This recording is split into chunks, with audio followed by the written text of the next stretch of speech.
It's a real honor and pleasure for me to be here tonight to present this award to Elisa Massimino, and I really mean that. I doubt seriously that she needs a big introduction here at this august group, but it gives me a chance to express my personal admiration for her and for the tremendous work that she does routinely for human rights everywhere. Before I get into my remarks, I'd like to introduce members of her family who are with us. Yolanda, her husband. Ruben Massimino, her sister, I guess. And then there's Francis and Andrew Massimino, who came from Dallas and came from up there.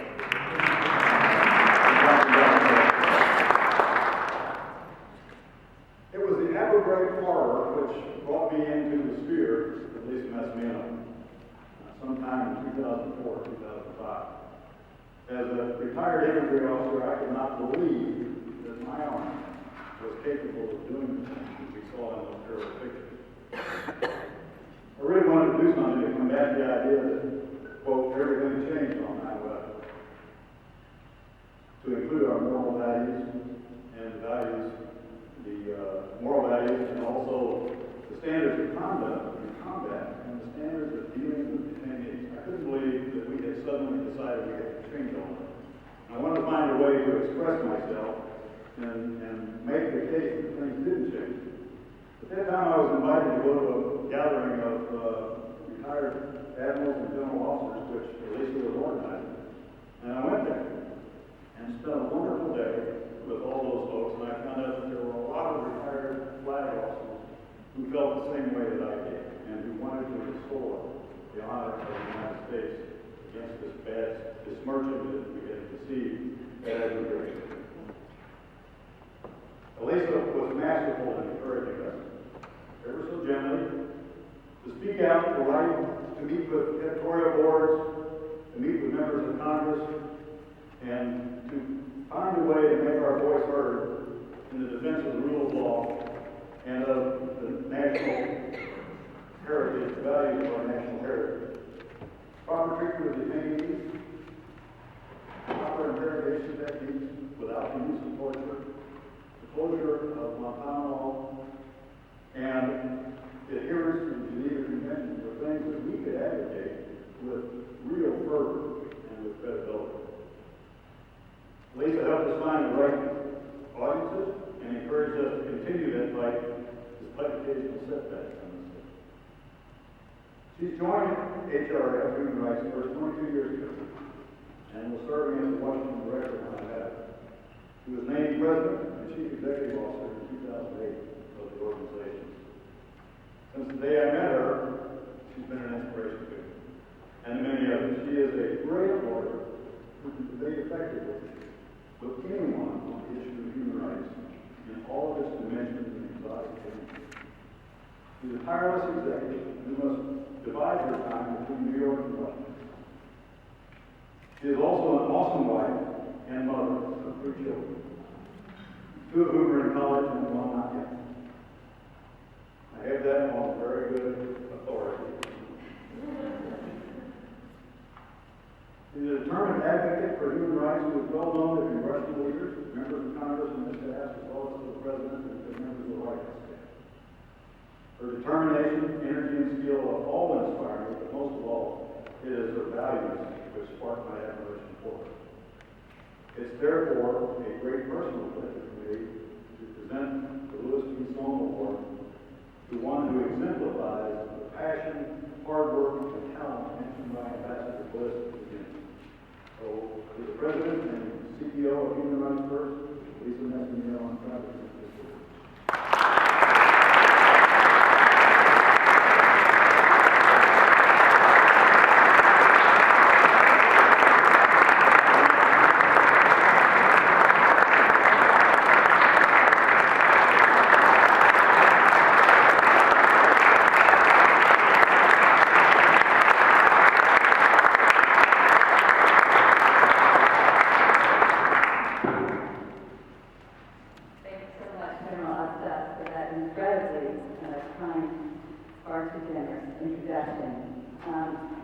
So I turned back on you just a little bit. General Asta is truly a remarkable person and man of great integrity, intellect, and humility.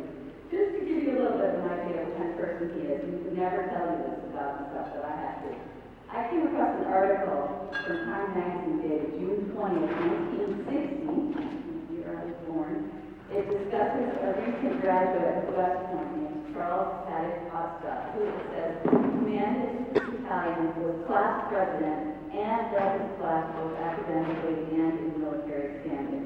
For those of you who know military academies, you know how extraordinary that is. He is a remarkable person. But that was just the beginning of an outstanding career, and the career to my great good fortune has included working alongside Human Rights First to champion national security policies that respect American ideals and the rule of law. So I am so honored by his presence here and very grateful for all of you guys. Thank you, General Osgood.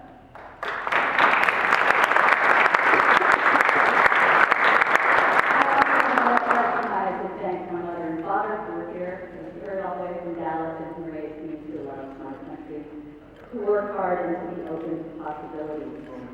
I also want to thank my patient and supportive husband and my sister who spent a lot of time monitoring these calls, and my friends and mentors and colleagues for being here tonight.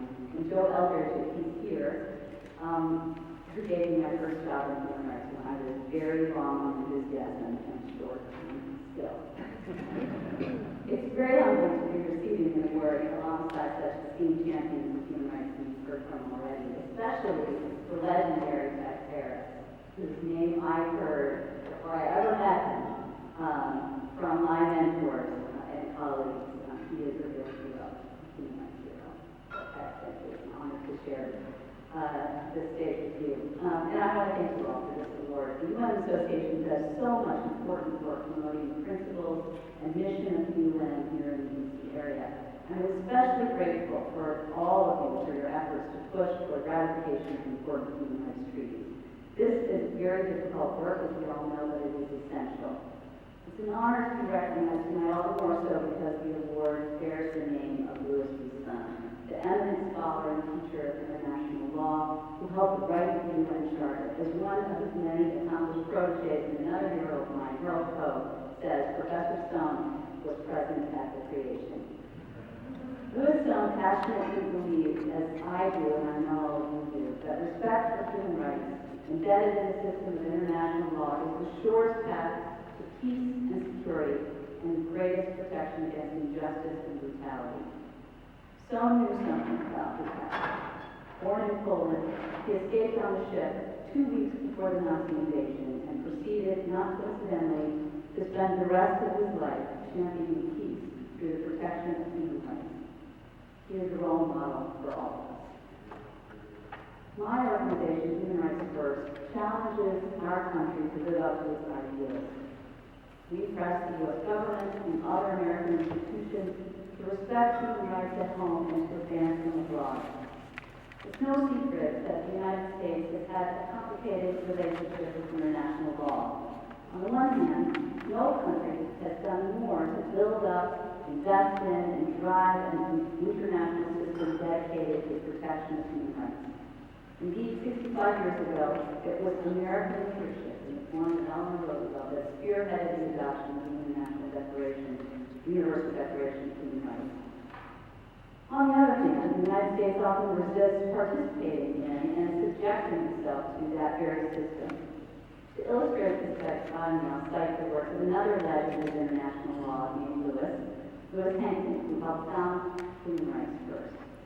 Professor Hankin wrote that, quote, in the cathedral of human rights, the United States is more like a flying buttress than a pillar, choosing to stand outside the international structure, supporting the international human rights system, but without being willing to subject itself to the scrutiny of that system. This flying buttress, having a both ways mentality in the United States, greatly weakens the system of international law. The power and prestige of our country is such that when it disregards international norms, it weakens them. It matters what the United States does. Likewise, when the United States refuses to enter into international agreements to uphold human rights, it dilutes the force and scope of those agreements. The question then is how we in the human rights movement can transform the United States from a flying buttress into a pillar. And to do that, we have to consider why the United States has so often refused to come into the cathedral of human rights. It might seem like a simple question. After all, what country wouldn't want to have it both ways? But there are other dynamics at work. There are, for example, overblown and exploited fears that the international system will impinge on U.S. sovereignty. When these fears collide with hot-button social issues, the result can be U.S. isolationism. This explains why the United States is one of only 3 members of the UN not to ratify the Convention on the Rights of the Child. Misplaced fears have also prevented the United States from ratifying the UN Convention on the Rights of People with Disabilities. One influential opponent of the treaty warned that the UN would be able to take away his daughter because she worked less. Now, it's easier to scoff at that kind of demagoguery than it is to examine why many Americans don't feel invested in international law. And I believe the one big reason is that those of us who champion it haven't done a good enough job of explaining why it's in the best interest of the United States and all Americans to come into the cathedral of human rights. For too many Americans, international institutions, agreements, and laws are, if not threats, then abstractions. We have to change them. Over the last decade, my organization has spent a great deal of time and energy promoting national security policies that respect human rights. We've tried to reverse the mistakes by the United States government in the name of fighting terrorism, and chief among these, from our perspective, was the open embrace of torture. Knowing that the unique problem required a unique response, we built a powerful coalition of national security experts, retired generals and admirals, like General Ostad, General Soyster, and General Mathis, both of whom are also here tonight. These people know firsthand that the most effective security policies are those that respect human rights and the rule of law. These leaders are able to convey to Americans in a way that few can the real-world importance of upholding international norms. And in making the case against torture, military leaders appeal to Americans' conscience and sense of decency, and they invoke constitutional principles and American ideals. But they also explain why it's in America's own best interest to enter and remain in the cathedral. They point out that the Geneva Conventions protect American soldiers from torture and other forms of abuse, and that when the United States shirks its international obligations on humane treatment of detainees, it obscures a key moral distinction between the United States and its adversaries. And that when the United States disregards international law, it alienates allies in Europe and elsewhere, precisely the allies our country needs to lead an effective response to terrorism. General Assad and his colleagues made headway with these arguments. President Obama said that these leaders made a, quote, extraordinary impression, end quote, on him. That's why they were standing with him in the Oval Office in 2009 when he signed the executive order banning torture. These guys did that. That was an essential yet incomplete victory. Incomplete because the U.S. government has yet to face up to the systematic abuse of detainees. That's why Human Rights First is working alongside this military coalition and with many of you to push for the release of the Senate Intelligence Committee's landmark report on the CIA's post-9/11 interrogation program. Clocking in at 6,000 pages, it's 3 years in the making, and it's the most comprehensive record of the CIA's torture program, what was done in our names, and what was gained, and what was lost because of it. In a recent op-ed, 2 other members of the military coalition, Major General Paul Eaton and Major General Tony Guga, another hero in the history of this fight, explained what's at stake, and this is what they wrote. Members of the Senate Intelligence Committee should consider the cost of concealing this report from the public. Over the past few years, polls show that among Americans, support for torture is increasing. Absent the public accounting, it most likely will continue to grow. If torture comes to be seen as a mere policy preference rather than an egregious violation of American values, there is a good chance that a future president facing a security threat will again take the country to the dark side. The use of torture greatly damaged the international credibility of our country, the credibility that we rely on in national security and every other realm. And today, the lack of accountability for torture remains a source of contention with many governments around the world. The U.S. government can't untorture people, but it can face up to what it did. That's what they wrote. This military coalition is also working with us to try to shut down the prison at Guantanamo and to align the targeted killing program, the drone program with international law. Bringing the United States into the cathedral on counterterrorism and other issues will be a difficult and multi-generational task. But real progress is possible as long as we embrace the kind of pragmatic idealism that characterized the career of Louis Stone. Professor Stone loved giraffes. Did you know that? Because, as he explained, they have their heads in the clouds, but their feet firmly on the ground. So, thank you, my fellow giraffes. It is an honor to work alongside you. So thank you so much.